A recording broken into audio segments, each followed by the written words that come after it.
ایک انسان وہ ہے کہ جو بنیادی طور پر جذبات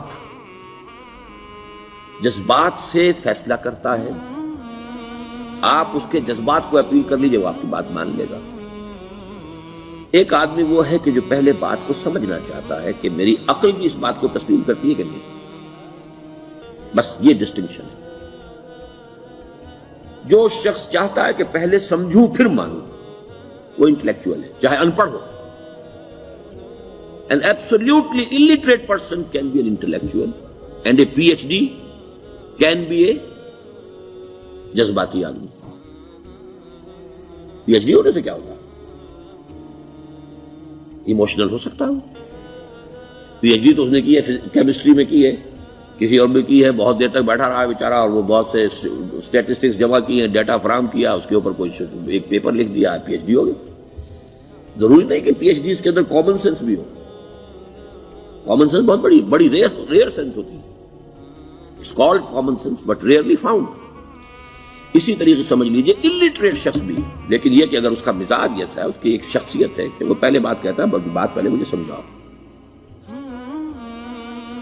وہ انٹلیکٹ سے یو کین اپروچ ہم تھرو ہز انٹلیکٹ. یو میں سے کہ اس کے جذباتی اسٹرکچر، اس کا ہارٹ، اس کے اور آپ کے درمیان اس کا انٹلیکٹ حائل ہے. You have to go through it. You can't reach his heart except through his intellect. ایک آدمی وہ ہوتا ہے جس کا یہاں کچھ ہے نہیں، کوئی نظریہ نہیں، کوئی خیال نہیں، نہ وہ عقل سے کوئی زیادہ سوچتا ہے، نہ کوئی. آپ نے اس کے اچھی بات کہی، اس کے دل میں اتر گئی. از دل خیزت بد دل ریزت.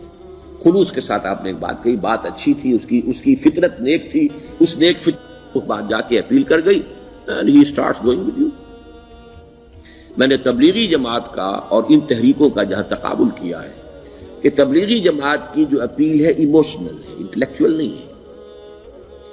وہ ایموشنلی اپروچ کرتے ہیں، اور جو ایموشنل پیپل ہیں وہ فوراً ریسپونڈ کرتے ہیں، پھر انہیں وہاں سے وہ اچک لیتے ہیں. نکلو اب اس ماحول سے، 3 دن کے لیے آؤ، 40 دن کے لیے آؤ، 4 مہینے کے لیے آؤ، جو بھی آؤ، 3 چلے لگاؤ، تاکہ ایک نئے ماحول میں لا کر ان کی جو ہے وہ ایک خاص قسم کی وہ ذہنی اور ان کی ایک مزاج کی ساخت بنا دی جائے.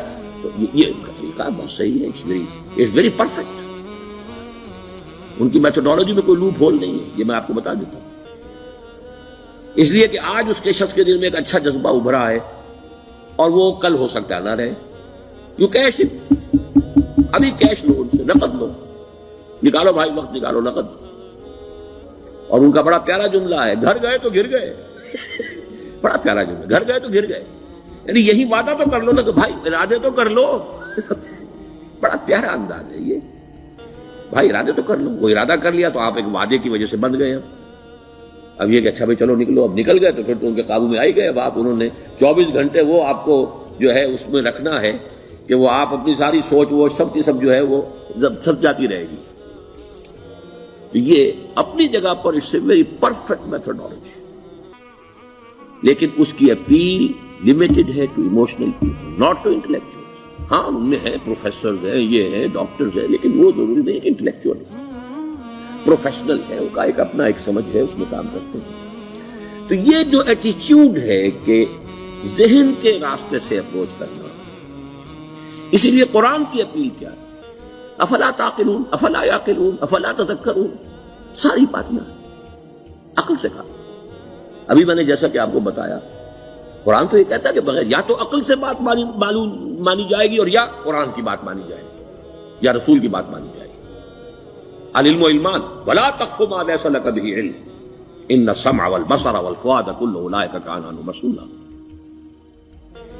کسی ایسی چیز کی پیروی نہ کرو جس کے لیے تمہارے پاس علم نہیں. علم دو ہے، یا آپ کو اپنے حواس کے ذریعے سے علم حاصل ہوا ہے، عقل سے حاصل ہوا ہے، اور یا پھر یہ کہ وہی سے حاصل. تو یہ ہے اصل میں کسی بھی انقلابی تحریک کے لیے جو پہلا نیوکلیس بنتا ہے وہ انٹلیکچوئلز کا ہوتا ہے. پھر یہ کہ وہ چیز جو ہے عام لوگوں کے اندر بھی نیچے اترتی ہے. اس کے بعد جو فائنل سٹیج ہوتی ہے اس میں تو آپ کو عوام کو موٹیویٹ کرنا پڑے گا. اب وہ وہاں انٹلیکچوئل اپیل نہیں چلے گی، وہاں پھر ایموشنل اپیل چلے گی. لیکن وہ کب چلے گی؟ جبکہ ایک مضبوط جماعت ایسی پیدا ہو چکی ہو کہ جو سمجھ کر آئی ہو، علی وجہ البصیرت مان رہی ہو چل رہی ہو اپنی دونوں آنکھیں کھول کر چل رہی ہو، پھر ڈسپلنڈ ہو، پھر جو کچھ کہہ رہی ہے وہ کر بھی رہی ہو، ایسی مضبوط جماعت ہوگی تو ایک عوامی جو ہے کوئی تحریک اٹھا کر اسے کنٹرول کر سکتی ہے، اسے ایک ڈائریکشن کے اندر رکھ سکتی ہے، ورنہ عوامی تحریک کو کوئی کر سکتا ہے؟ عوامی تحریک خود بخود بھی دائیں بائیں کسی طرح بڑھ جائے گی، جوش اور جذبات کے اندر، تو پھر انسان جو ہے وہ پھر ادھر سے ادھر نکل جاتا ہے، پھر وہ حد اعتدال پر نہیں رہتا۔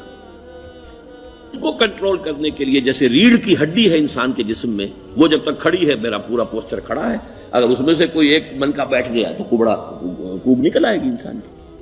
تو وہ ریڑھ کی ہڈی جو ہے وہ جماعت ہے، انقلابی جماعت، جو کہ اسلامی انقلاب میں حزب اللہ، جو ہم تنظیم اسلامی کے تحت کوشش کر رہے ہیں بنانے کی، اور یہ کہ اس کے لیے انٹلیکچوئل اپروچ کے لیے یہ سارا معاملہ ہے کہ جو اسلام کی نشأت ثانیہ سے شروع ہوا اور یہ سارا کام جو اب ہو رہا ہے، آپ سے بات ہو رہی ہے، آپ کو سمجھانے کی کوشش ہو رہی ہے کہ دین کو سمجھیے کہ دین ہے کیا، اس کا ہدف کیا ہے، اس کا بیسس کیا ہے، اس میں پرائرٹیز کیا ہیں، یہ ساری چیزیں کہ سمجھ سے آئیں آپ کے اندر، پھر آپ سمجھ کر اس شے کو قبول کریں۔ یہ ہماری پرائرٹی ہے۔ ہم آپ کو ایموشنلی موٹیویٹ کر کے حرکت میں نہیں لانا چاہتے، وہ سٹیج آئے گی، جب آئے گی، اگر وہ مضبوط جماعت پہلے تیار ہو جائے تو پھر وہ سٹیج آئے گی، پھر عوام کو موٹیویٹ کریں گے۔ اور اس وقت میں سمجھتا ہوں کہ اگر کوئی ایسی شکل ہمارے ذریعے سے اللہ نے پیدا کر دی تو مجھے یقین ہے کہ تبلیغی جماعت کے لوگوں کی بہت بڑی تعداد جو ہے کھنچ کر آ جائے گی، جیسے ویکیوم میں کوئی چیز کھنچ جاتی ہے۔ لیکن جبکہ انہیں معلوم ہو جائے کہ ہاں دین واقعتاً یہ کوئی اقتدار کی جنگ نہیں ہے، یہ کوئی اور مسئلہ نہیں ہے، کوئی اس میں شک و شبے سے بالا تر بات نہیں ہے، خالص دین کا مسئلہ ہے، اور اس کے اوپر کوئی تحریک شروع ہوئی تو پھر وہ نکل آئیں گے۔ حضور کے زمانے میں بھی سمجھ لیجئے، جیسا کہ میں نے کہا الٹریٹ ہونا اور بات ہے، لیکن یہ کہ انٹلیکچوئل جو ہے وہ اسٹرکچر آف پرسنالٹی ہوتا ہے، انٹلیکچوئل یا ایموشنل۔ یہاں پر ایک جملہ ذرا نوٹ کر لیجئے اگر آپ کے علم میں نہ ہو، جبران، خلیل جبران جو ہے یہ ایک عیسائی مصنف تھا عرب لبنان کا، لیکن بہت بڑا ادیب تھا۔ اس کا ایک جملہ ہے، عقل سے روشنی حاصل کرو لیکن جذبے کے تحت حرکت کرو۔ یعنی عقل سے روشنی حاصل کرو، جانا کدھر ہے، منزل کیا ہے، ہدف کیا ہے، یہ عقل سے طے کرو، یہ جذبات میں طے نہ کرو، یہ تو غلط ہو جائے گا، ڈائریکشن غلط ہو جائے گا۔ لیکن جب طے کر لیا، عقل سے پہچان لیا، دس از دی آئیڈیل، دس از دی گول، یہ میرا مقصود ہے، اب عقل کو ذرا ایک طرف رکھ دو۔ اگر عقل کو رکھا یہ چلنے ہی نہیں دے گی، یہ کہے گی کہ ذرا سوچو تو صحیح، بیوی بچے ہیں، یہ ہے، گھر بار ہے، یہ عقل تو پھر یہ سکھائے گی۔ عقل کے معنی باندھنے کے ہیں، معلوم ہے آپ، عقل کے معنی باندھنا۔ اقال جو یہ عرب لوگ اپنے سر کے اوپر یہ لگتے ہیں، اقال، یہ کیا تھا اصل میں؟ یہ عرب بدو جب ہوتا تھا، بدو وہ اپنے سر پر ایک رسی باندھ لیتا تھا کہ جہاں کہیں وہ اونٹ سے اترے گا وہ رسی اپنے سر پر سے کھولے گا اور اونٹ کا گھٹنا اس سے باندھ دے گا۔ ایک گھٹنا باندھ دیتا تھا تاکہ اب یہ اونٹ دوڑنے کے قابل نہیں رہا، 3 پاؤں سے اچک اچک کر، ادھر سے کوئی کیکر کا درخت ہے کچھ کھا لے گا، کہیں اور چلا جائے گا، دوڑ تو نہیں سکتا۔ اس رسی کو وہ اقال کہتے تھے۔ اب جب اس نے پھر چلنا ہے، سفر شروع کرنا ہے، وہ رسی اونٹ کے گھٹنے پر سے کھولی اور اپنے سر پر باندھ لی، یہ اقال تھا، جو اب یہ سنہری اقال باندھے پھرتے ہیں بادشاہ لوگ۔ That is the basis of their اقال۔ اسی لیے حدیث آتی ہے کہ ایک بدو، ایک عرب باہر سے آئے، اونٹنی کو انہوں نے بغیر باندھے، وہ مسجد نبوی سے باہر حضور نے دیکھا کہ وہ اونٹنی کو انہوں نے باندھا نہیں، اس کا گھٹنا، اور وہ چلے آئے۔ حضور نے پوچھا کہ تم نے اونٹنی کا گھٹنا کیوں نہیں باندھا؟ انہوں نے عرض کیا کہ میں نے اللہ پر توکل کیا۔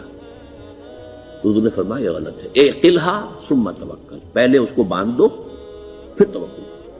اسباب اور وسائل و ذرائع کا استعمال یہ تم پر لازم ہے، لیکن توکل اس پر نہ کرو، توکل اللہ پر۔ یہ ہے بیسک جو یعنی بیلنسڈ رائے، کہ آپ ایسے بالکل اسباب سے مستغنی ہو جائیں تب بھی غلط بات ہے، آپ you do what ever you can do, لیکن یہ کہ اس کے بعد یہ نہ سمجھو کہ میرے اس کرنے سے کچھ ہو جائے گا، یہ میرے وسائل اور ذرائع سے کوئی نتائج نکل آئیں گے، نتیجہ اللہ کے ہاتھ۔